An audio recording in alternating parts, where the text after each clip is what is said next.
Whosoever believeth in him, whosoever believeth in him, whosoever believeth in him, hath eternal life, that all may hear God's message from his word, that all may see salvations of the Lord, that all may know God's wondrous love and care.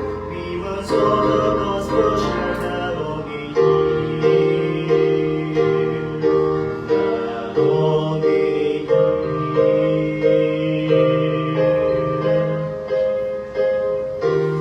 In our world there is chaos today.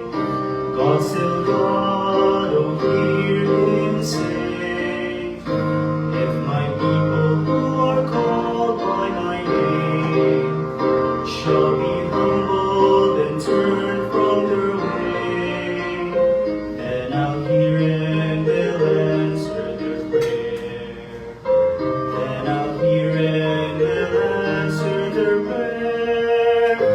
Then I'll hear and will answer their prayer, and will heal their land, that all may hear God's message from his word, that all may see salvations of the Lord, that all may know God's wondrous love and care. We must all the gospel share, that all may hear, that all may hear God's message from his word, that all may see salvation of the Lord, that all may know God's wondrous love and care. We must all the gospel share, that all may hear, that all may hear, that all may see, that all may know, that all may hear.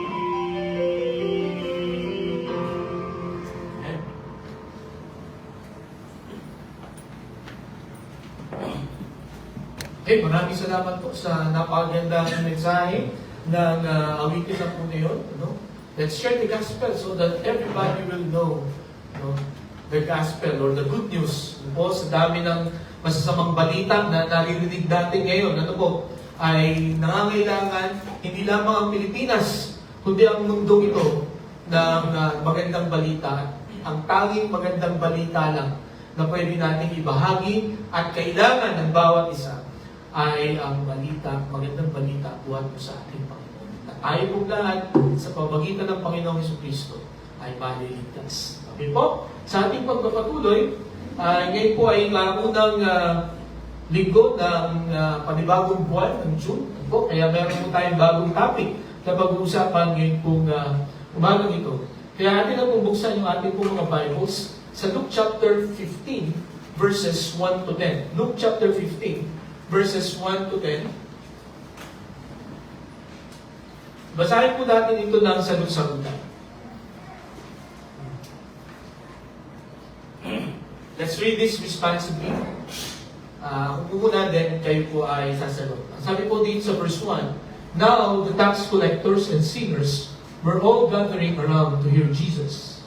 But the Pharisees and the teachers of the law wondered, this man welcomes sinners and eats with them. Then Jesus told them this parable.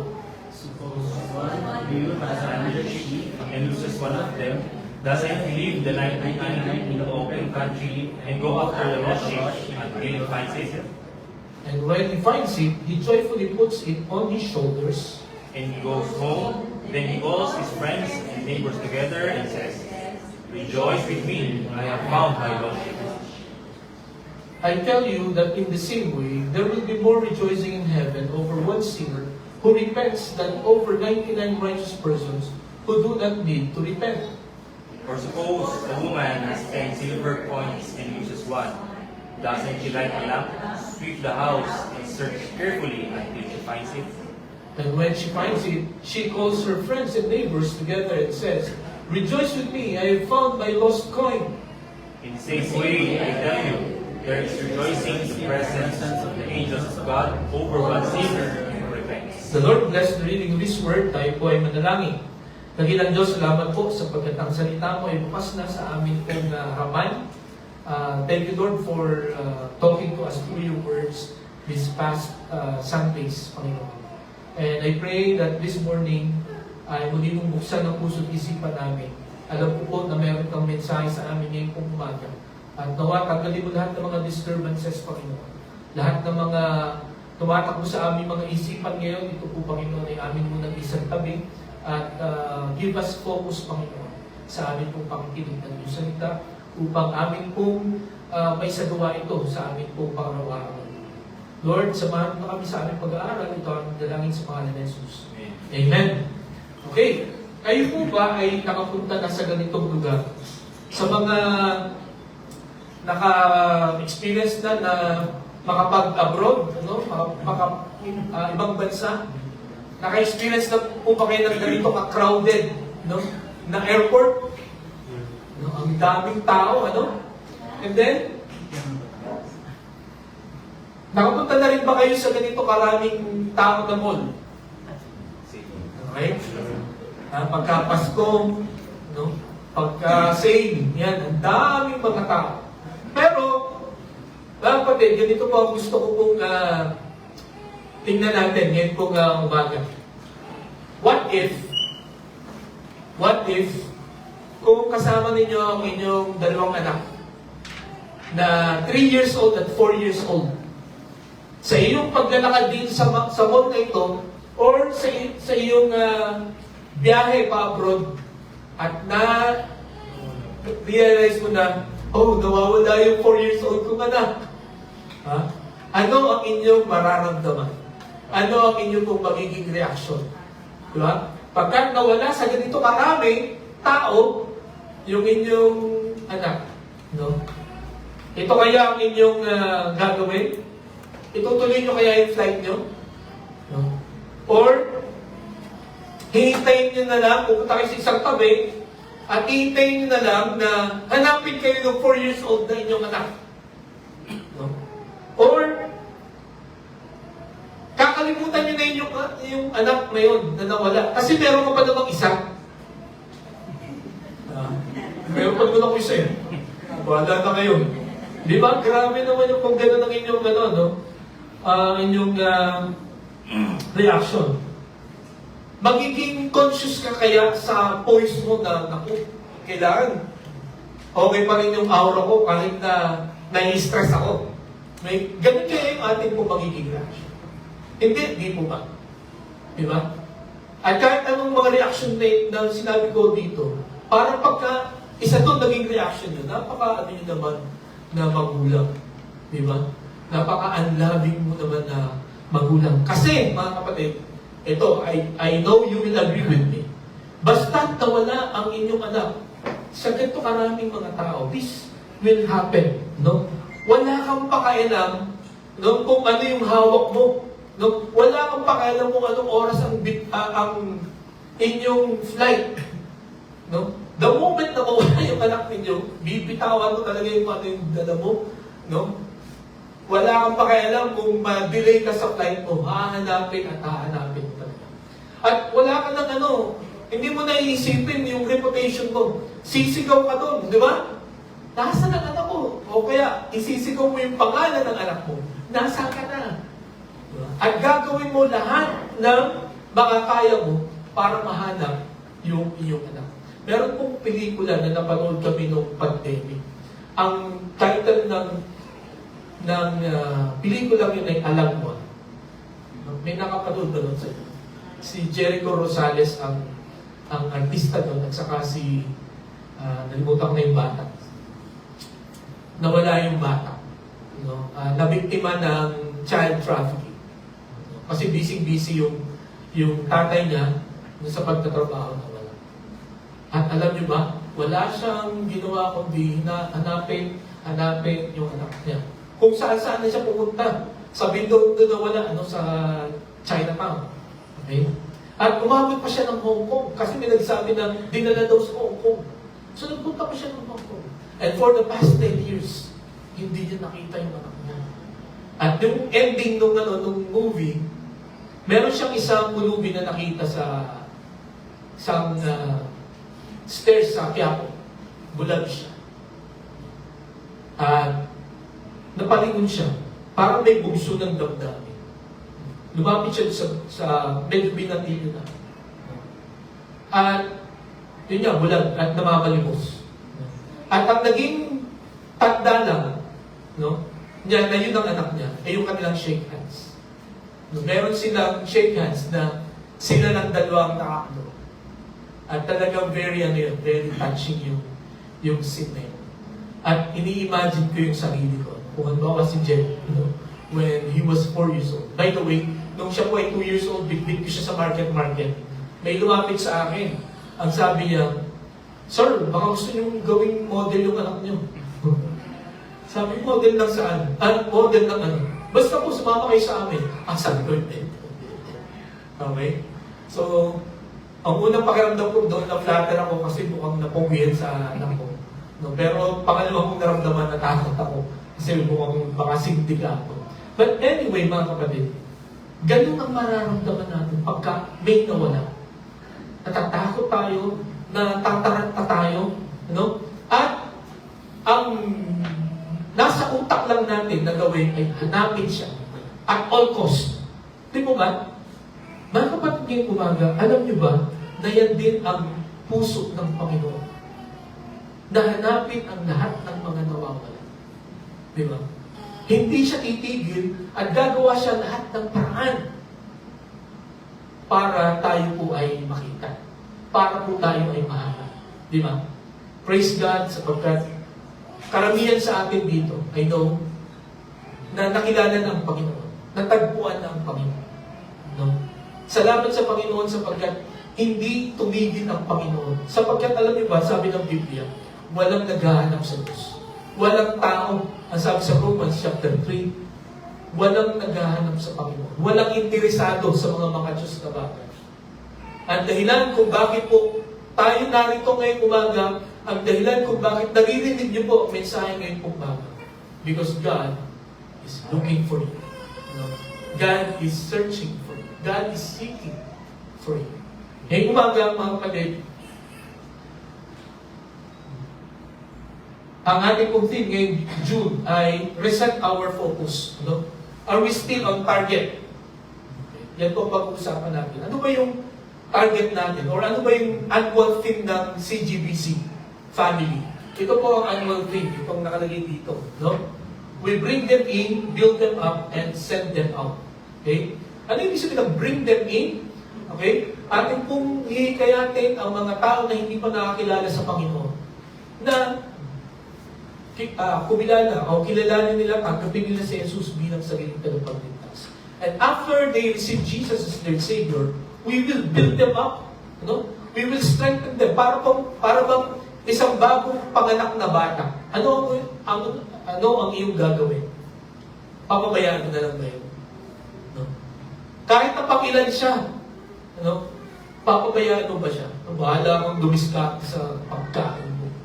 No, we will do your best to feed that person, that baby. Diba?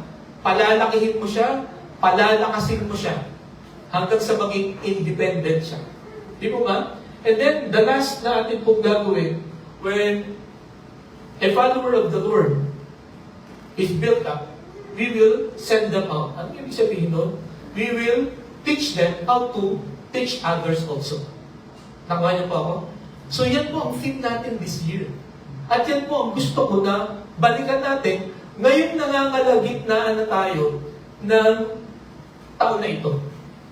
Just in case nalilimutan natin ito, or just in case akala natin display lang itong tarpaulin dito sa likod. We have to do something. At ang una nga po na ating gagawin ngayon po umaga at dapat nating alalahanin, God's heartbeat. Ano ba ang tinitibok ng puso ng Panginoon sa umaga. Ang tinitibok po, ang passion ng Panginoon is to seek the lost. No? Hanapin ang mga nawawala. Kaya ngayong umaga, pinabagatan ko po ang ating mensahe, seek the lost. No? Hanapin natin ang mga nawawala. Hanapin natin ang mga naliligaw ang landas. Okay? Ngayong umaga, sa tingin mo ba, ikaw ay nasa tamang landas? Ano?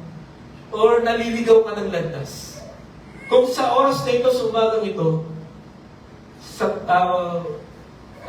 masasabi mo na naliligaw ka ng landas, God is looking for you. God is searching for you. Hinahanap ka ng Panginoon.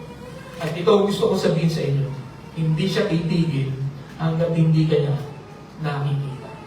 No? So, salamat sa Panginoon sapagkat ipinakita niya, sinulat niya itong bahaging ito sa aklat ni Lucas na ang Panginoon, no, hahanapin niya ang mga nawawala. Hahanapin niya yung mga tao na hindi naghahanap sa Diyos. Okay?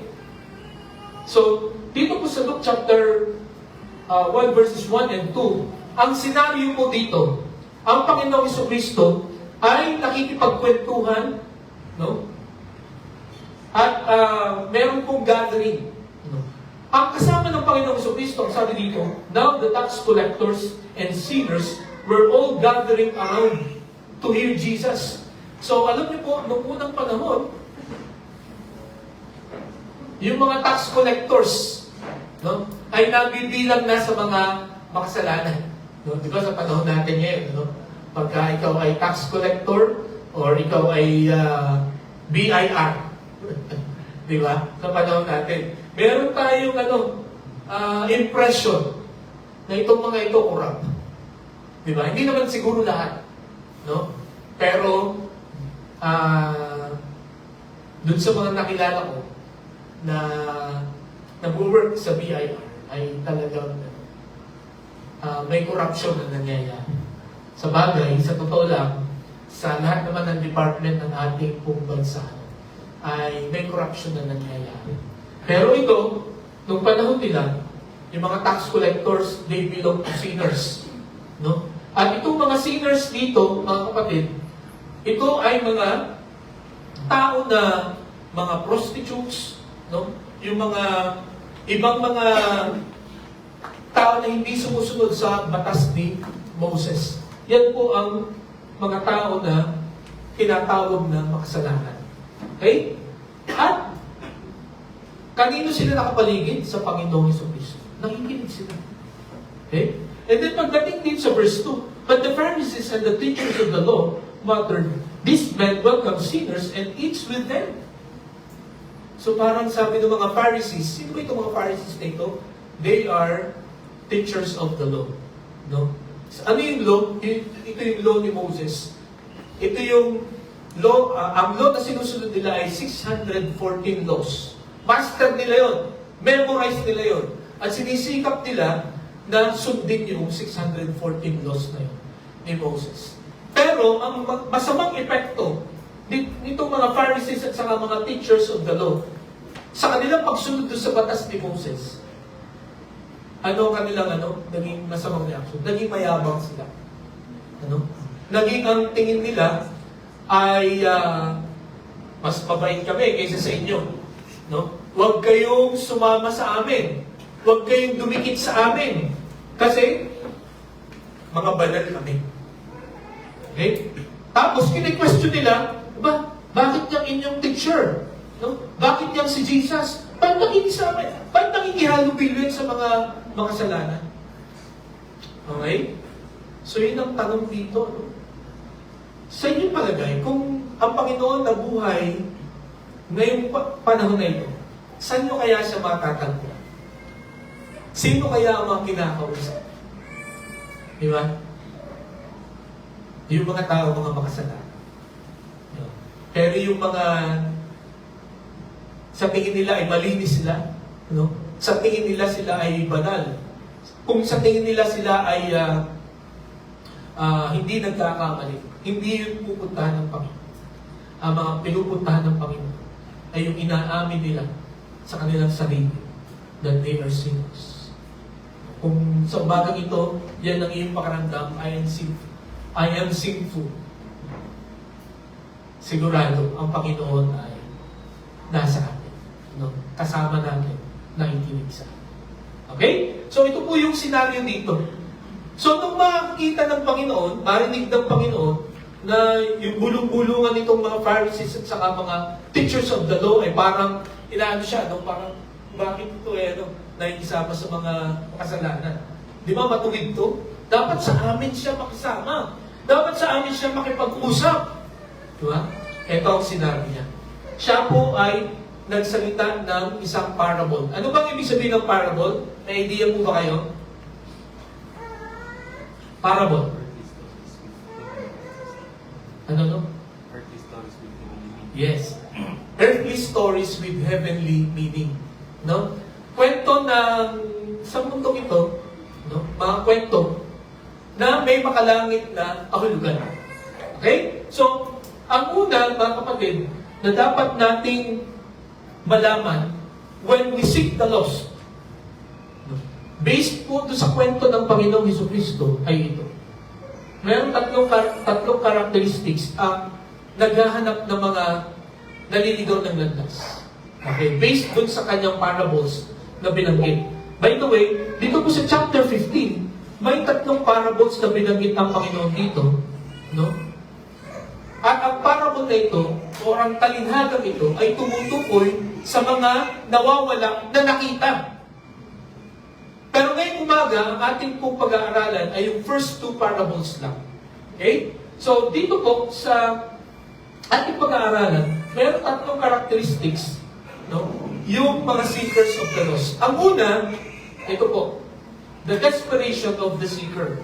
No? The desperation of the seeker. Ano bang ibig sabihin ng desperation? No? Or desperate? According po sa dictionary, ang desperation daw po ay, basahin niyo po natin. Ready? Begin. Desperation is the state of being completely driven by distress, hopelessness, or urgency, where you feel you have absolutely no choice but to take extreme or risky measures. So, ang desperation daw sa Tagalog ay desperado, no? Or sa Tagalog pa, ibang Tagalog ay gipit. Pag ikaw ay nagigipit na, o ikaw ay humahawak na sa patalim, no? Yung parang wala ka ng pag-asa, ang gagawin mo, no? Gagawa ka ng mga bagay na very risky, mga delikadong bagay, para baka sakali mabigyan ng solusyon yung iyong problema. Ito ang ibig sabihin ng desperate or desperation. Gagawa ka ng mga delikadong bagay dahil baka yung mga bagay na yun ay makasolve sa problema mo na parang wala ng pag-asa. Okay? So, balik tayo dito sa binanggit na parable ng Panginoong Jesucristo. Ang sabi sa verse 4, suppose one of you has 100 sheep and loses one of them. Doesn't he leave the 99 in the open country and go after the lost sheep until he finds it? Mga kapatid, pansin niyo itong parable na ito. Alam niyo sa Israel, noong unang panahon, karamihan po ng trabaho doon ay pagpapastol, pag-aalaga ng tupa. At ang minimum na inaalagaan po ng isang pastol ay 100. At alam po ninyo, ang kaugalian nila, basta may nawalang isa,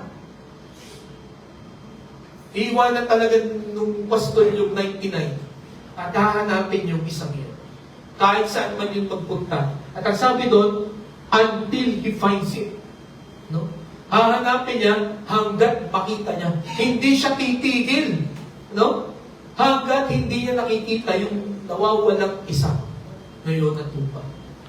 Okay? So, kumbaga, itong parable na ito, alam ito ng mga Pharisees. Alam ito ng teachers of the law. Alam nila na ito ang ugali ng mga pastor. Na pagka may nawala, hahanapin talaga kahit anong mangyari. Iiwanan yung 99 para hanapin yung isa. Di ba desperate action yun? Imagine, itataya mo yung buhay mo para sa isa. No? Iiwanan mo yung 99 What if yung 99, sugutin ng ng mga mababangis na hayop? Diba? Pero ganun ang practice talaga ng mga pastor. Bawat isang tupa ay mahalaga. Kaya pagka may nawala, siyempre, isi-secure niya muna yung 99 para hanapin yung isa. Bakit ganito ka-desperate ang isang pastor sa paghahanap? And why should we be desperate in seeking the lost? Okay? Sino yung mga naliligaw ng landas? Bakit kailangan maging desperado tayo sa paghahanap sa kanila? Okay? Ang una, because they are vulnerable. They are vulnerable. Ang ibig sabihin ng vulnerable, wala silang laban. Okay? Walang kalaban-laban. Okay? Ang tupa, sino po dito nakakita na ng tupa? Sheep. Wala? Wala. Ayan. Okay? Alam nyo ba ang characteristics ng tupa? Ang tupa daw, kung may hayop na madaling hulihin at madaling patayin, ito ay tupa. Alam nyo kung bakit? Wala siyang panglaban.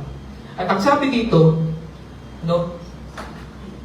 sa isang website na aking nabasa, ang tupa daw po ay walang kuko na mahaba na panglaban niya. Wala rin din siyang matatalas na ngipin o pangil para pangkagat niya. Okay? Wala rin din siyang sungay na pangsuwag niya. Okay? So, yun daw po ang tupa. At saka ang tupa daw, basta't may kalaban, ang gagawin daw niya, tatakbo yan parati patay. Di ba yung aso pagka may naamoy siyang danger, anong gagawin niya? Tatahol siya at lalaban talaga siya. Di ba? Ang mga kalabaw, ganun din. At yung iba pang mga hayop. Pero ang tupa, tatakbo talaga siya. Kaya gustong-gusto daw ng mga mababangis na hayop na habulin ang mga tupa sapagkat madali lang hulihin. They are vulnerable. Tapos binasa ko doon, paano ba maliligtas ang tupa? Alam niyo ba kung paano maliligtas ang tupa? Kailangan lagi siya sa grupo at dapat sumusunod siya sa pastor. That is the only way a sheep can be saved. Pero pagka ikaw ay paalis-alis, kung saan ka pumupunta, pagka ikaw ay nawala sa grupo, very vulnerable ka. At mga kapatid, nakakalungkot man tanggapin. Nung tayo po ay gumawa ng kasalanan, ang ibig sabihin po nun, lumayo tayo sa Diyos. Lumayo tayo sa dakilang pastor, sa dakilang tagapag-alaga natin, sa dakilang protector natin. Every time tayo po ay gumagawa ng kasalanan. Kaya, sabi dito, kailangang hanapin tayo. Kasi itong mga tupang ito, pagka sila ay naligaw, pagka sila ay nawala sa linya, wala silang kakayahan na bumalik. Alam niyo kung bakit? Kasi malabo daw ang mata ng mga tupa. At matataba sila. So pagka napalayo na, nawala na yung linya, o kaya yung grupo, hindi na niya alam kung saan siya pupunta. Kaya kailangan siyang hanapin. Okay? So, mga kapatid, tingnan po natin, how vulnerable we are as human beings. Basahin nga po natin ang Proverbs 13:21. Ready? Begin. Trouble pursues sinners, but the righteous are rewarded in good things. So, trouble pursues the sinners. So, tayo daw po ng mga makasalanan, talagang hinahabol tayo ng, kaguluhan. Kahit nananahimik ka sa isang tabi, darating at darating yung problema sa'yo. Why? Because we are sinners. Tayo po ay gumagawa ng mali. Tayo po ay lumalayo sa ating Panginoon. And then, sabi sa Proverbs 14:12, basahin nga po natin. Ready? Begin. There is a way that seems right for a man, but it ends in the way of death. So, ganito tayong mag-isip, mga kapatid, Sometimes, akala natin yung plano natin ay saktong-sakto. No? Magbe-benefit tayo ng malaki. Makikinabang tayo ng maayos, kaya hindi na tayo konsulta sa Panginoon. No? Alam ko na to, hindi ko na kailangan ipanalangin ito. Pero sabi dito, but its end is the way of death. So mga kapatid ngayong umaga, kumusta yung mga plans natin sa buhay? No? Yung plans natin next year, yung plans natin in the next 5 years, sigurado ba kayo na yung planong yan ay plano ng Diyos para sa atin? Kasi mga kapatid, sabihin ko sa inyo, based on this word, yung plano nyo, no? Na hindi kinukonsulta ang Panginoon. It may seem right. No? It may looks right. Pero sabi dito, the end of it is the way of death. Mapapahama. Kaya gusto ko pong sabihin sa atin, let us consult. No? Sabihin natin, Lord, ipakita mo sa akin ang plano. Hindi yung, Lord, ito ang plano ko, permahan mo. Madalas natin naririnig yan, di ba? Lord, ito ang plano ko, 1, 2, 3, 4, 5, permahan. Hindi po. Ang Panginoon, ang gusto niya, tanongin natin kung ano ang plano ng Diyos sa buhay natin. And then, tayo ang peperma. Kasi, ang plano ng Panginoon, hindi necessarily madali, no? Mahirap, masarap, no? Pero yun po ay sigurado at makakatulong po sa atin. Okay? So, ganito po tayo ka-vulnerable. Kaya tayo ay hinanap ng Panginoon. Kaya kailangan hanapin din natin yung iba na naliligaw ng landas. Ang sabi pa dito sa Isaiah chapter 48 verse 22, basahin niya po natin. Ready, begin. There is no peace, says the Lord, for the wicked. So lahat ng masasama, walang kapayapaan. No? Kahit ikaw ay maraming pera, kahit na ikaw ay maraming security guard, kahit na maraming CCTV ang iyong bahay, kahit na mataas ang bakod, di ba? Kung wala ang Diyos sa buhay mo, wala kang kapayapaan. Kahit na ang sarap ng kahit na pinakamahal na kama ang iyong bilhin, no? Kahit na yung aircon mo ay sakto lang ang lamig, ang isang tao walang kapayapaan, hindi yan lagi nakakatulog. Kasi lagi siya nangangamba. Laging natatakot siya. Anong mangyayari bukas? No? Anong mangyayari sa mga susunod? Sabi dito, there is no peace for the wicked, says the Lord. So that's how vulnerable we are. Di ba? Imagine, ang hirap ng buhay nung wala ang Diyos sa buhay natin. Di ba? Yun na lang wala kang kapayapaan. Ang hirap doon. No? Ano pa ang pwede nating gawin? No? Para magkaroon tayo ng peace. Diba? Kung hindi ito pwedeng bilhin ng kahit anuman. Okay? And then, ang papuli, sabi sa 1 Peter chapter 5, verse 8, basahin niya po natin. Ready? Begin. Be alert and of sober mind. Your enemy, the devil, prowls around like a roaring lion, looking for someone. Kapatid, we are vulnerable. At ito ang worst scenario ng ating vulnerability. Satan is roaming around, looking for someone to devour. At gaya sabi ko po sa inyo kanina, ang isang tupak, pagka siya ay nawala, no? Siya ay naligaw ng landas. Yan ang pinakamaganda na senaryo ng isang pamangis na tayo. Kumbaga, yan ang favorite menu ng mga leon, ng mga oso.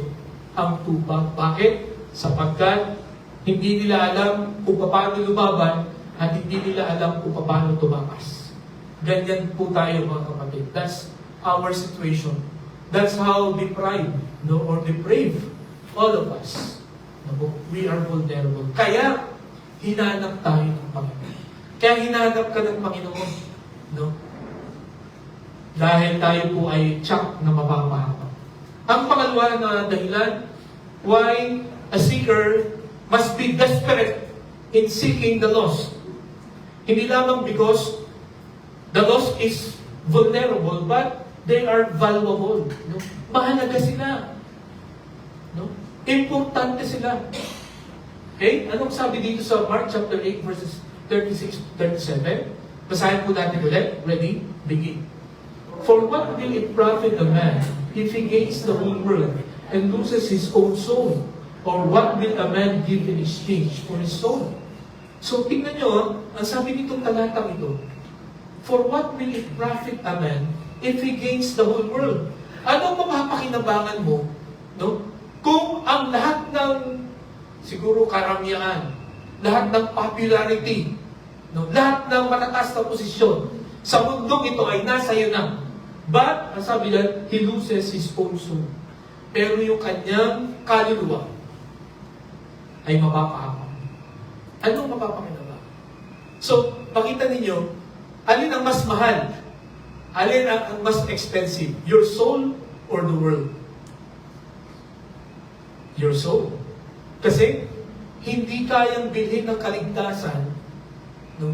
Yung kaligtasan natin, ay hindi kayang bilhin ng lahat ng kayamanan or lahat ng kung anong meron ang mundong ito. That's how valuable you are. That's how valuable you are. Ganito po tayo mga kapatid, kahalaga sa mata ng Diyos. Kahit na feeling natin parang wala tayong mga kwenta. Di ba? Kahit na feeling natin, ang tingin sa atin ng mga tao, wala tayong mga silbi. No? Kahit na sinasabi nila na wala kang mararating. Hanggang dito ka lang. Huwag natin pakinggan yun, mga kapatid. Ang pakinggan natin ay sinasabi nito. You are valuable to God. Dahil ayon sa salita ng Diyos, walang pwedeng ipambayad na kayamanan ng mundong ito kapalit ng kaluluwa. Okay? And then, ano bang sabi ko po? Sa John chapter 3 verse 16. Basahin niya po natin. Ready? Begin. For God so loved the world that He gave His only one and only Son, that whoever believes in Him shall not perish, but have eternal life. Marahil ito ay memorize na nating lahat, kaya nating i-recite kahit tulog tayo.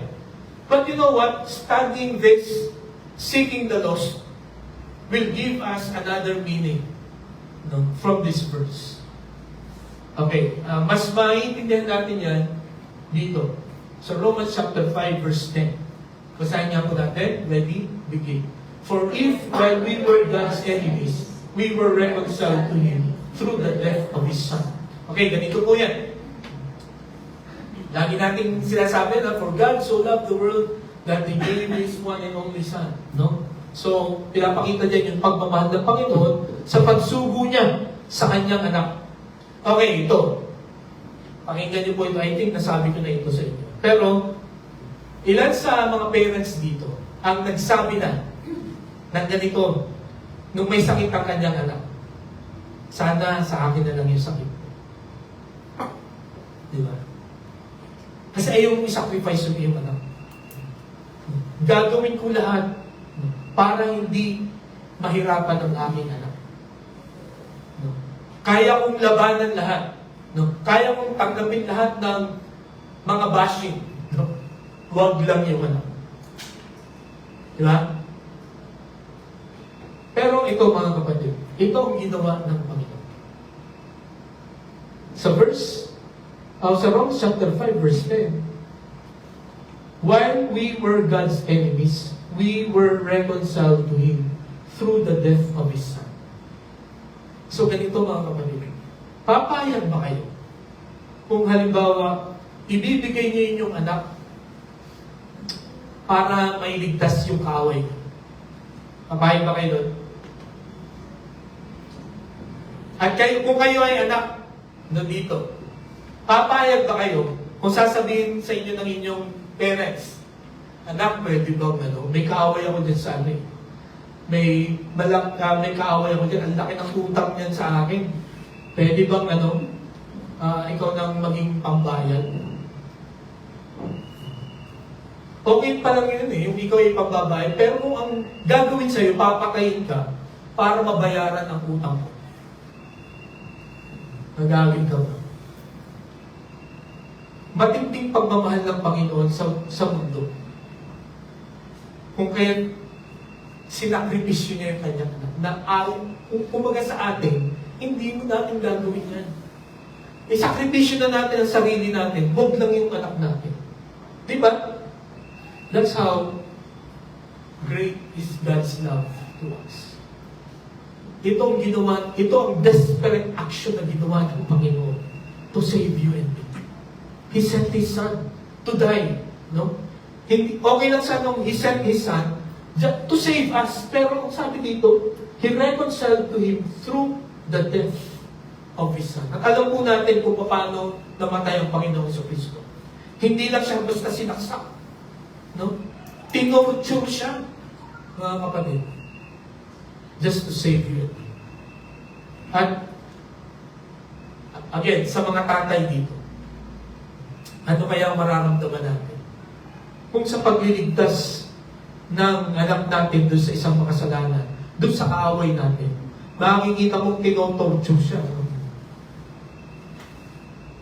Kaya sabi ng Panginoong Jesucristo nung nakapako siya sa krus, my God, why thou hast forsaken me?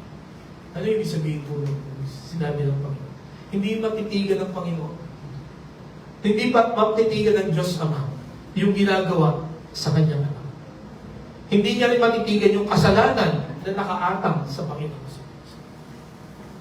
Ganon kalupit, no? Ganon katindi ang pag-ibig ng Panginoon for you and me. Because we are valuable to God. Kaya kung merong magsasabi sa atin dito ng mga walang kwenta tayo, sino man. Because in the eyes of God, you are valuable. Ang tindi ng price na binayaran niya just to save you and me. Kaya salamat sa Panginoon sa mga talatang ito. Salamat sa John 3:16. Salamat sa Romans chapter 5 verse 10. Dahil makikita po natin yung value natin. When you feel this morning na parang wala kang kwenta, go back to these verses. Because the most important person in the world, in heaven and in earth, in the universe, ang tingin niya sa iyo, you are valuable. Mahalaga, important. Okay? So, yun po ang una na makikita natin sa isang katangian ng isang seeker. He should be desperate in seeking the lost. Are you desperate in seeking the lost? Pagka sinabi nung sinisharean mo ng Word of God, ayoko makinig dyan. Ang reaction ba natin yun? Hindi, wag. Di wag. Ayaw ko. Ganun po ba? Dapat kulitin po natin ang desperate action natin. Kulitin po natin. No? Sa mga taga-Mindoro dito, hindi ko po alam kung ilan sa atin dito ang kinulit. No? Hindi tinigilan na share ng salita ng Panginoon. Nung nagsisimula pa lang po ang CGBC sa Kalapan, meron pong isang worker, na tumulong kay Pastoral na mag-evangelism. 17 years old siya po noon, yung worker niya. At napakakulit niya. Naalala ko, sinasama niya ako. No? Sina Ate Alma. Kilala siguro si Ate Alma. Pumunta kami sa bahay nila, at sabi ni Ate Alma, hindi ako sasama. Hindi ako pumunta sa church, hindi ako makikinig ng Word of God, kasi may lalabhan ako. Marami akong lalabhan, Sunday, Labaday. Ano na sabi niya? Ako maglalaba. Tutulungan kita maglaba. Sumama ka lang. May pupuntahan ako mamaya pagkatapos kong maglaba. Sasama kita. No? So talagang hindi niya tinigilan. Hanggang sa pumayag na. No? O sige na nga, pupunta na nga ako. Ang kulit-kulit mo. At hindi lang siya yung kinulit niya. No? Basta may in-invite kami, hindi siya pumapayag na mag-no pa. At yun, si Ate Alma, si Nanay Mami, diba? Kita po natin na hanggang ngayon, tapat po sila si Ate Alma, siya po ay worker na ng Panginoon. Kayo po ba? Desperate. Huwag nating tigilan. No? Hanggang hindi natin ay papahayag ang magandang balita. Hanggat hindi nila nakikita, naririnig ang salita ng ating Panginoon. Okay? Why? Because they are vulnerable and they are valuable. Ang pangalawa, diligence of the seeker. No? Yung tiyaga, no? Yung pagsisikap ng naghahanap. Kung babalikan po natin, ang verse kanina, but by the way, ano ba ibig sabihin ng diligence? Basahin niya po natin. Ready? Begin. Diligence is careful, persistent, and dedicated work or effort. Ang isang taong diligent, hindi ito yung basta-basta na lang gumagawa. Di ba? At hindi ito yung bigay todo muna. Bigay todo agad. No? Sa simula. Hindi yun ang mga diligent. Ang diligent, marunong siyang magbalanse ng oras niya. At sinisikap niya maging pulido yung kanyang trabaho. At tinatapos niya yung kanyang trabaho. Yan ang diligent. No? Yan ang matyaga. No? Yan yung talagang masikap na magtatrabaho. Yung hindi basta-basta umaayaw. Hindi nang iiwan sa ere. Nung 2 weeks ago, umattend po ako ng reunion. Batch reunion. 38 year na namin. Ito, tagal na. No? Ng high school. At habang tinatanong ko, pinakausap ko yung mga coordinators, no, kung paano nila pinaghandaan yung aming reunion, ay nagulat ako. At puro reklamo sila. Sapagkat yung kanila daw leader, iniwan sila sa ere. No? Sa kalagitnaan ng mga preparations, ng solicitations, biglang nawala. Kaya yung kanilang mga assistants ang nag-take over. Kaya nung reunion na yun, ang tagal, 2 oras na kami doon, hindi pa nagsisimula kasi hindi nila alam ang gagawin. No? Kaya tinanong pa nila kami, kasi kami ang previous na anong tawag dito? Officers. So tinanong kami, ano ba una, pangalawa, pangatlo, anong gagawin? Ang hirap pagka iniiwan ka sa ere. No? Hindi diligent. Ang diligent, talagang tinatapos niya ng maayos yung kanyang trabaho. Hindi siya satisfied sa, okay na yan. O kaya yung basta na lang, hindi gano'n. So dito, mga kapatid, when you seek the lost, you need to be diligent. Hindi ka lang dapat maging desperate, but you need to be diligent. Okay? Paano yun? Ang sabi dito sa verse 8, or suppose a woman has 10 silver coins and loses one, doesn't she light a lamp, sweep the house, and search carefully until she finds it? So, ito pong tatlong ginawa nitong babae na ito, ang pagpapakita ng diligence. No? Ano ginawa niya? Light a lamp, sweep the house, and search carefully until she finds it. Alam niyo po, nung panahon na ito ay sinulat, bakit? Kasi kung sa panahon natin yan, nawala yung piso mo, pero meron kang may 10 piso ka, nawala yung piso. Bakit? Hahanapin mo pa, mag-aaksaya ka pa ng pala para hanapin yun, may 9 pesos ka naman. Bakit napakahalaga sa kanila noon? Yung 1 silver coin, alam niyo po ba kung bakit? Sapagkat ang isang silver coin ay katumbas ng 1 day wage. Okay? Katumbas ng sweldo ng isang araw. So magkano ba ang minimum wage ngayon? 500 o 600? Di ba? Pero kung ikaw ay nasa corporate, no, mas mataas yung iyong rate. Mawawala yun. Yung isang sweldo mo sa isang araw, hahanapin mo talaga yun. Di ba?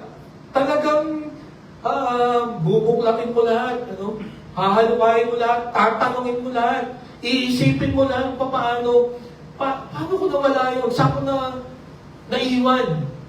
Di ba? You will be diligent until she finds it. Hindi ka titigil hanggat hindi mo nakikita. Kasi minsan tayo pag naghanap, hanapin mo nga yung hanapin mo nga yung susi. So minsan ang gagawin nung inutusan natin, titingin lang na ganyan. Ay, hindi ko nakita. Wala po. Wala ang susi. Di ba? Hanapin mo nga yung cellphone ko. Tingin lang, tingin yan. Ay, wala po, kasi hindi mo makita. Kailangan mo magtaas ng mga bagay-bagay para makita. Kasi baka napasigit sa ilalim. That is diligence. Di ba? Pero yung tingin-tingin ka lang, that's laziness. Di ba? Sa atin po paghahanap sa mga naliligaw ng landas, we need to be diligent. O bakit kailangan maging diligent po tayo? Or paano natin ipapakita po ang diligence? No, tayo po mga followers ng Panginoong Kristo, how can we be diligent in seeking the lost? Ang una, we need to shine our light. No? Pagliwanagin natin ang ating ilaw. O paano yun? May ilaw ba tayo? Okay, ganito. Sabi dito, doesn't she light a lamp? No? Sa paghahanap mo, mas mabilis mong makikita ang isang bagay pag may ilaw ka. So, salamat sa Diyos lang sapagkat yung ating mga cellphone, may mga built-in flashlight, di ba? So, ang bilis mong mahanap. So, tayo mga followers ng Panginoon, paano tayo magiging light? And how will we shine as light? Sabi po dito sa Matthew chapter 5 verses 14 and 16, "You are the light of the world. A town built on a hill cannot be hidden. Neither do people light a lamp and put it under a bowl. Instead, they put it on its stand, and it gives light to everyone in the house. In the same way, let your light shine before others, that they may see your good deeds and glorify your Father in heaven." Ang tanong, paano ako magiging ilaw bilang follower ng Panginoon? Ang sabi doon, that they may see your good deeds. Ano ibig sabihin po doon? Para makita ng mga tao ang Panginoon sa buhay natin. Let us do good. Gumawa tayo ng mabuti. No? Meron bang nagsabi na sa inyo na, bakit ka ganyan? Umaatay ka pa naman sa CGBC. O nagba-Bible ka, pero bakit ganyan ang ginagawa? Di ba, nag-pray ka parati? Pero bakit ganyan ang lumalabas sa bibig mo? Bakit ganyan ka mag-react pagka may problema ka? Ang ibig sabihin po doon, masama yung ginagawa natin. Pagka ganun ang comments nila sa atin. Di ba ba? Mas maganda ang ganito ang comment. Kaya pala. Di ba? Kaya pala ang gaan mong kausap. Kaya pala ang ganda ng pananaw mo sa buhay. Kasi follower ka pala ng Christ. At alam nyo, pagka mayroon tayo mga kasamang gano'n, they will be able to glorify the Father. They will also be curious. Bakit kakaiba ka? Ano ang meron sa'yo? Bakit ang haba ng pasensya mo? Bakit dati ang sungit mo pero hindi na? Meron lang isang pwede tayong sabihin, because Jesus changed my life. Di ba? So mga kapatid, ito po ang paraan para mapagliwanag natin ang ating pong ilaw. Gumawa tayo ng mabuti. No? At may kakayahan tayong gumawa ng mabuti because Jesus is in our lives. Ang Panginoon ay nasa buhay natin. Pero mga kapatid, kung wala si Kristo sa iyong puso, ang sabi ng Isaiah, yung mabubuti nating gawa ay masamang, isang basahan lamang sa harap ng Panginoon. Maruming basahan sa harap ng Panginoon. Kung wala ang Panginoon sa buhay natin. Ngunit kung ang Panginoon ay nasa buhay natin, yung ating pong mabubuting gawa ay parang ilaw na lumiliwanag. Sa inyong school, maliwanag ba ang ilaw? Sa inyong trabaho, maliwanag ba ang ilaw? Sa inyong community, sa inyong family, maliwanag ba ang inyong ilaw? Gumagawa ba kayo ng mabuti? Okay? So, yun po ang makita natin na una na dapat nating gawin as a diligent seeker. We need to shine our light. Okay? Next, we need to sacrifice our comfort. No? Ito, dito tayo nahihirapan. No? Isasacrifice natin yung mga convenience natin. Tingnan natin ito. No? Ang sabi dito, doesn't she light a lamp, sweep the house? At yung pagwawalis dyan, hindi yung basta na lang walis. Ang gagawin niya dyan, itataas niya yung mga upuan, itataas niya yung mga kama, o yung mga cabinet, para makita niya yung kanyang hinahanap. Di ba? Kasi, sa paghanap natin, kung hindi natin itataas itong mga bagay na, kumbaga, nakakatakip, that's not diligence. Di ba? Kaya mga kapatid, kailangan, no, na isakripisyo natin yung ating comfort. Di ba? Kumbaga sa lugar na namamahinga na lang tayo, nanonood tayo ng Netflix, kailangan ko pa kausapin tong tao na to. No? Kailangan ko pa puntahan ang tao niyo. Di ba? Or, sa halip na ako ay matutulog na, kailangan kong i-share pa yung Word of God sa taong ito. Tawa niyo po ako, you need to sacrifice your comfort. Kasi, mga kapatid, si Apostol Pablo, ang sabi niya, for what we preach is not ourselves, but Jesus Christ as Lord, and ourselves as your servants for Jesus' sake. At ito ang nangyari kay Pablo sa kanyang pagbabahagi ng salita ng Diyos. No? Sa kanyang pagbabahagi about Jesus. Sabi niya, we are hard-pressed on every side, but not crushed. Perplexed, but not in despair. Persecuted, but not abandoned. Struck down, but not destroyed. Nahihirapan kami. No? Pinapahirapan kami. Pero hindi kami tumitigil. No? Natutumba kami. No? Pero hindi kami knock out. No? Tuloy-tuloy pa rin. No? Tuloy-tuloy pa rin ang aming paglilingkod. Kahit na napaka-inconvenient. Kahit na ang dami naming sinasacrifice. Kahit na sinasacrifice ko yung safety ko.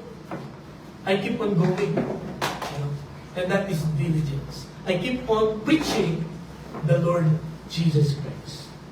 Kailan tayo nag-sacrifice para i-share ang Panginoon? Or lagi natin sinasabi na bukas na, busy pa ako. Or saka na pagka-graduate ko.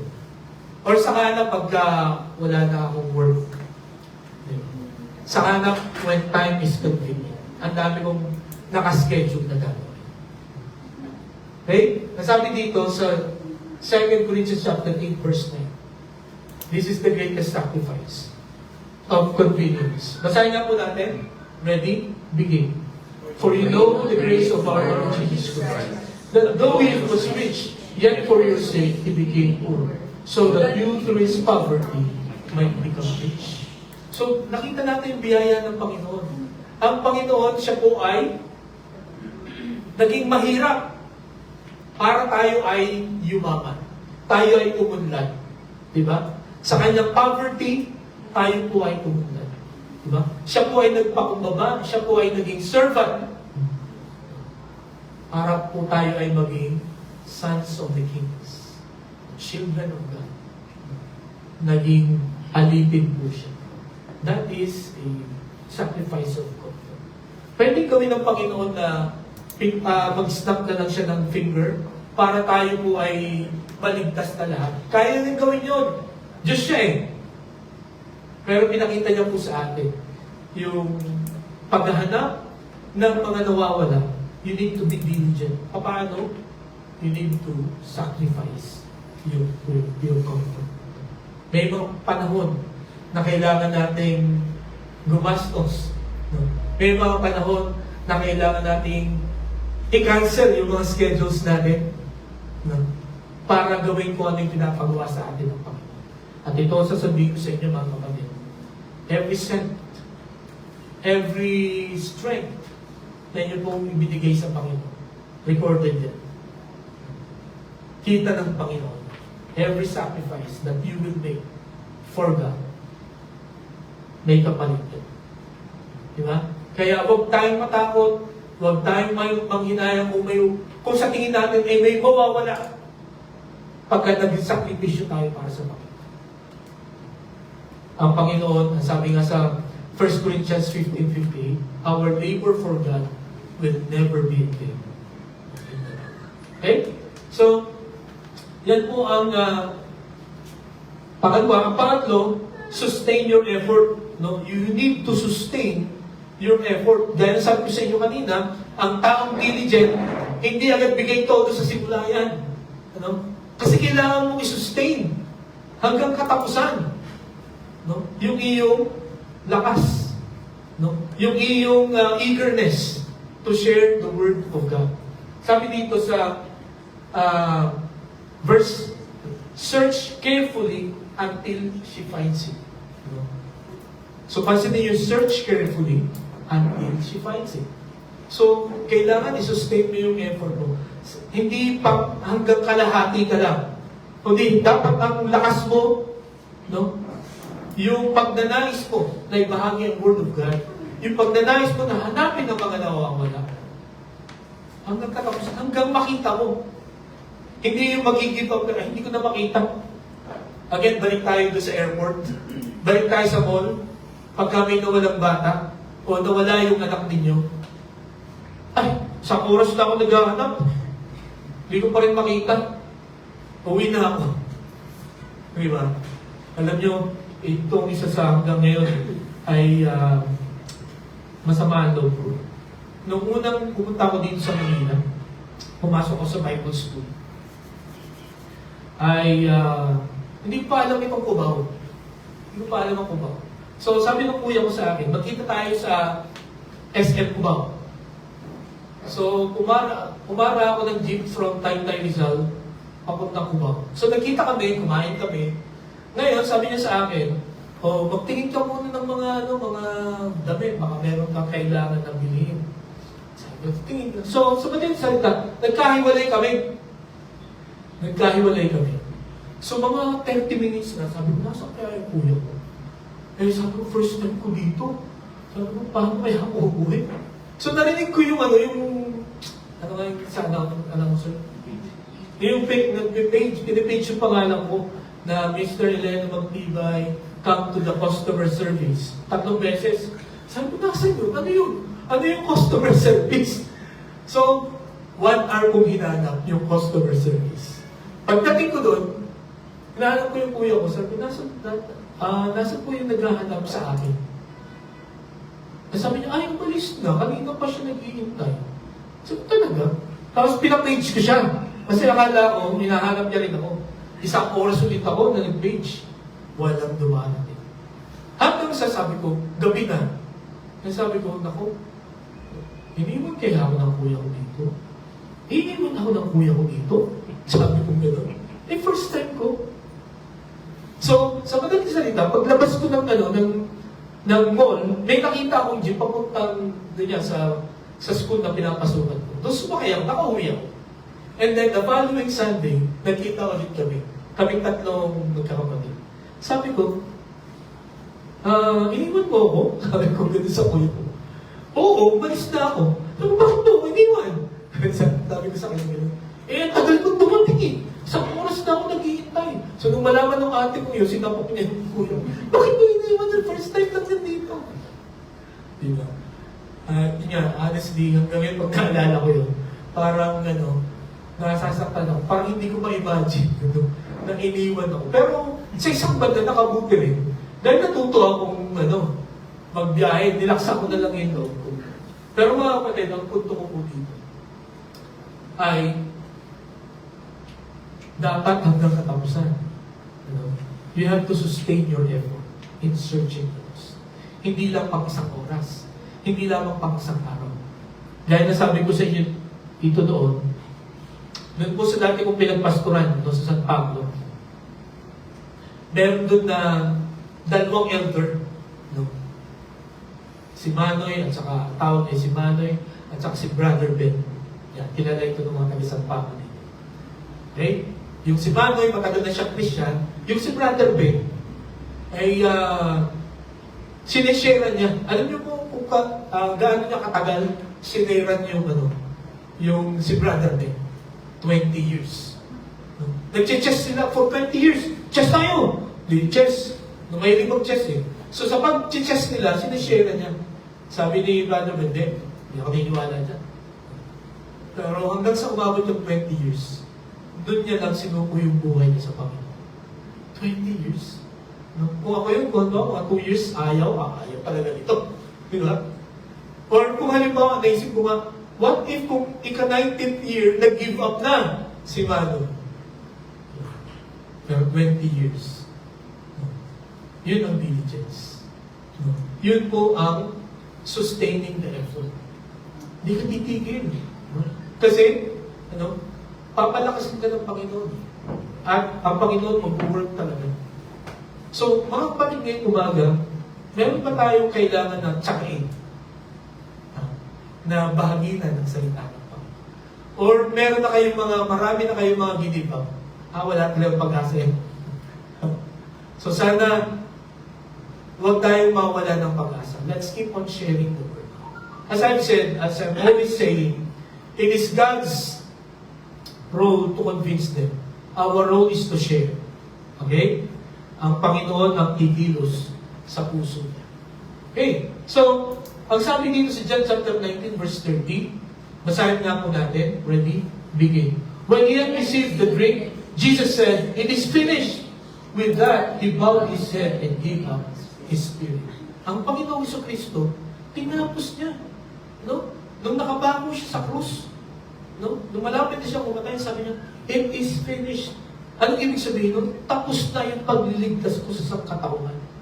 What if, nung nilalati ko ang Panginoon, ang sabi ng Panginoon, sinabi ng Panginoon, "Teka, masakit na yan. Give up na ako. Ayoko na." Hindi tayo maliligtas. Hindi, tayo po ay mamamatay na walang pang-asa sa mundo. Pero salamat sa Panginoon. Jesus finished the work. Kaya nung sinabi niya, "It is finished." No. Sa Greek, siguro naririnig na ito, tetelestai. It is finished. Ibig sabihin, meron na tayong kaligtasan from the Lord. Ang sabi pa ni Apostol Pablo sa 1 Timothy chapter 4, verse 7, "I have fought the good fight, I have finished the race, I have kept the faith." Dito po, nung sinabi ito ni Apostol Pablo, 2 weeks na lang mamamatay na siya. Pero ano sabi niya? "I have fought the good fight, I have finished my race." Kung sinabi niya, "I have finished my race," I have finished my assignment. No? Tinapos ko yung pinapagawa sa akin ng Panginoon. Kapatid, ngayong umaga, kung sakali na kukunin tayo ni Lord, huwag naman muna sana. Pero masasabi kaya natin ito, "I have fought the good fight, I have finished the race, I have kept the faith." Or sabihin natin, "Lord, huwag muna, dahil wala pa akong nasisimulan." Di ba? Pero gusto kong ipaalala sa atin ng Panginoon. We need to be diligent in seeking the lost. And one of our assignments is to share what Jesus had done to us. Ano ba yung ginawa sa atin ng Panginoon? Isi-share natin sa isang tao na naghahanap ng kaligtasan, ng direction sa mundo. That's it. Hindi mo na kailangang pumasok sa Bible school. No? Hindi mo na kailangang maging theologian. To tell the truth. No? To tell that experience. Anong ginawa sa iyo ng Panginoon? Okay? And then, ang panghuli, yes, panghuli na. Ang pangatlong characteristics ng isang seeker, o makikita natin sa ganitong gawain, ay the delight of the rescue. The delight of the rescue. Ang kagalakan ng pagliligtas o ng misyon. Sabi niya, "I tell you that in the same way, there will be more rejoicing in heaven over one sinner who repents than over 99 righteous persons who do not need to repent." Okay? And then sabi sa verse 10, "In the same way, I tell you, there is rejoicing in the presence of the angels of God over one sinner who repents." So dito mga kapatid, na salamat sa Diyos sapagkat in-specify niya yung one sinner. Hindi 1,000 sinners or 500 or 10 sinners. Sabi niya, isa lang ang bumalik sa Panginoon. Isa lang ang manumbalik sa Kanya. Isa lang ang magsisi ng Kanyang mga kasalanan. Kagulo na sa langit. May celebration. may piyesta sa langit. Kailan ba kayo, o kailan nyo ba tinanggap si Jesus bilang sarili ng tagapagligtas? Natatandaan niyo po ba? Kailan nyo sinuko yung inyong? Alam nyo ba, based on these verses, 2 verses, noong araw na yun na tinanggap nyo ang Panginoon, nagkagulo sa langit. No? Noong December 23, 1983, doon ko sinuko ang buhay ko sa Panginoon. Nagkagulo sa langit. Nagkaroon ng piging. Why? Because one sinner repented from his sins. Okay? At mga kapatid, tandaan niyo ito. Walang piging sa langit kung halimbawa nakapagpatayo tayo ng magandang church. Walang piging. No? Walang piging sa langit kung halimbawa tayo may pinakamarami na attendance pagka worship service. Walang piging sa langit. Meron lang isang pangyayari o nangyayari sa mundong ito kung bakit nagkakaroon ng piging sa langit. That is when one sinner repents. Nakapatid ngayon na umaga, kung hindi po ba tinatanggap si Jesus, kung hindi mo pa sinusuko si Jesus, o hindi mo pa sinusuko ang buhay mo sa Panginoong Jesus, if you will surrender your life today, this morning, no, magkakaroon ng celebration sa langit. Diba? At yan ang kagalakan ng Panginoon pagka nakikita, no, natatagpuan natin yung mga naliligaw ng landas when they decide to go back to the Lord. Okay? So ngayong umaga, pwedeng yung naliligaw ng landas ay hindi mo anak. No? Pwedeng isang tao na nakita mo na palakad-lakad lang, nawawala. Anong gagawin mo pagka nakita mo yung gano'n? No? Yung isang tao, iyak nang iyak, hinahanap yung nanay, yung tatay. Anong gagawin mo? Diba? So, ngayong umaga, mga kapatid, marahil may kaibigan ka, may office mate ka, may classmate ka, na naliligaw ng landas. What will you do? Ano? Sana tandaan niyo itong acronym na to. Una, letter B. Ang una niyo gagawin, if you want to seek the lost this morning, ito po ang una niyo gawin. Begin with prayer. Ano? Panalangin, mag-pray tayo. No? Sabi ng isang writer, before you tell people about God, no? You tell God about people. Ano ibig mo sabihin? Bago mo sabihin ang Diyos sa ibang tao, sabihin mo muna sa Diyos yung mga tao. For example, ngayong umaga, sino yung gusto nyo na makakilala sa Panginoon? Sino yung gusto nyo na bumalik sa Kanya? You pray for him. You pray for her. You pray for that person. Lord, sana maintindihan niya, tanggapin niya si Jesus bilang sarili na Panginoon. Pagka sinare ko ang magandang balita. Okay? Next is listen. No? So pagka nag-meet na kayo, you listen to him first. Huwag agad yung banat ka na, uy, babe, sasabihin ako sa'yo, ito. You listen to her or to his story first. Ano ba yung kanyang mga problema? Ano yung kanyang pinagdadaanan? No? Ano yung kanyang anong tawag dito? Pinagkukunan ng saya niya. What is his present state? You have to listen. And then next, you have to eat. Ayayin mo sa merienda. Alam niyo, kung babasahin niyo ang Biblia, madalas, kung inyong maalala si Zacchaeus, no? Yung chief tax collector, no? Siya ay cast away. Walang gusto ba pag-usap sa kanya. Pero ang Panginoong Jesucristo, pumunta sa bahay niya para kumain. No? So, kung mapapansin ninyo, lahat ng mga major teachings ay naganap sa harap ng pagkainan. So, malaking tulong, sabi nga nila, ay feed their stomach first before you can feed their spirit. Okay? So again, magsasacrifice tayo ng halaga dito. Okay? So, you eat and then, next, serve. Paano matutulungan ang taong ito? Ano yung pwede kong may tulong sa kanya? Not necessarily malaki, no?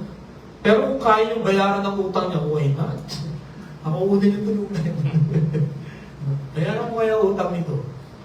Or, I mean, yung maliliit lang. How can I serve this person? How can I help them? Okay? And then next, eto. Share your story. You share your story. What happened to you? Kasi pag ginawa mo itong una, itong first four, maku-curious na siya maku-curious na siya. Bakit ganyan? Ba't ang bait mo? Kung ganyan ka ba dati? Kung ganyan ka ba lagi? You will have to share your story. Because Jesus is in my heart. Pagka si Kristo tinanggap mo sa buhay mo, katulad ko, He will change your life.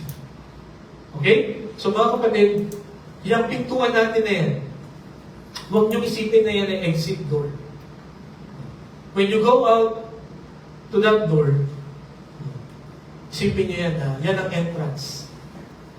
Kung saan mahahanap natin ang mga nawawala.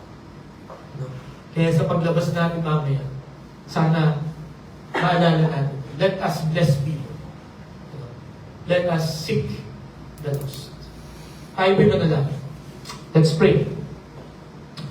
Dakilang Diyos, salamat po sa inyong salita na aming narinig. Salamat po sa pagkat inatasan mo kami na hanapin ang mga nawawala. Pwede mong gawin ito, pwedeng iutos mo ito sa iba, pero kami ang inyong inatasan. At sa umagang ito, Panginoon, kung may isa o dalawa na hindi pa nakakakilala sa inyo, nawang mensaheng ito ay mangusap sa kanila. At sa aming pong pagpapatuloy, Panginoon, ay nawa ikaw po ang kumilos. Habang tayo po ay nakayuko at nakapikit sa umagang ito, gusto mo ba na tanggapin si Jesus bilang sariling tagapagligtas? Ang promise niya, babaguhin niya ang buhay mo at bibigyan ka niya ng buhay na walang hanggan. Yun ang promise ng Panginoon. Pagka sinubo natin ang buhay natin sa Panginoon Jesus. Kaya sa umagang ito, sa ilang saglit, kung hindi mo pa tinatanggap si Jesus bilang sariling tagapagligtas, inaanyayahan kita na sumunod sa panalangin ito. Huwag mo lang iparinig sa akin, huwag mong iparinig sa iyong katabi. Sa isip mo lang, sabihin mo ang panalangin ito sa iyong puso.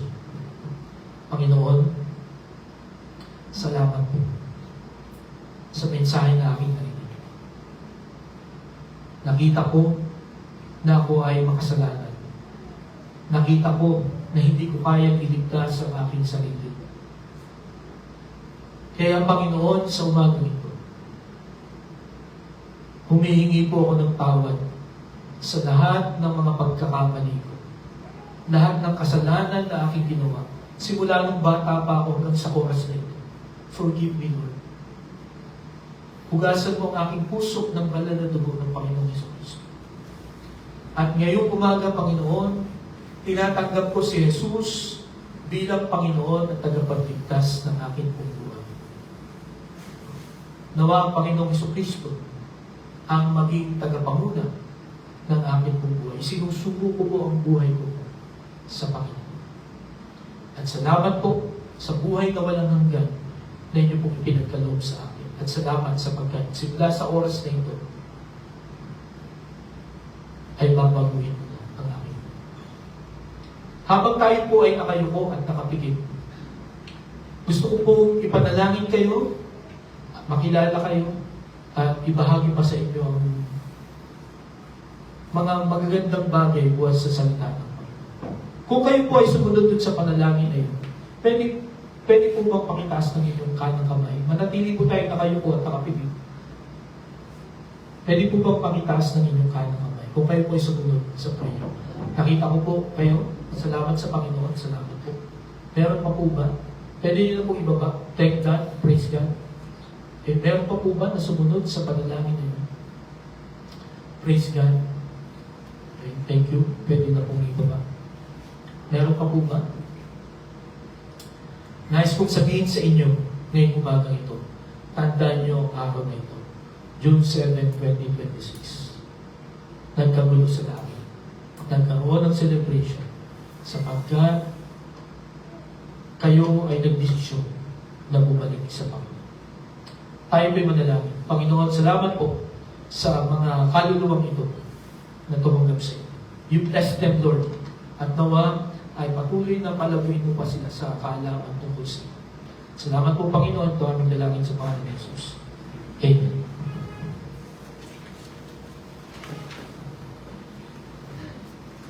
Okay, para po sa ating response hymn.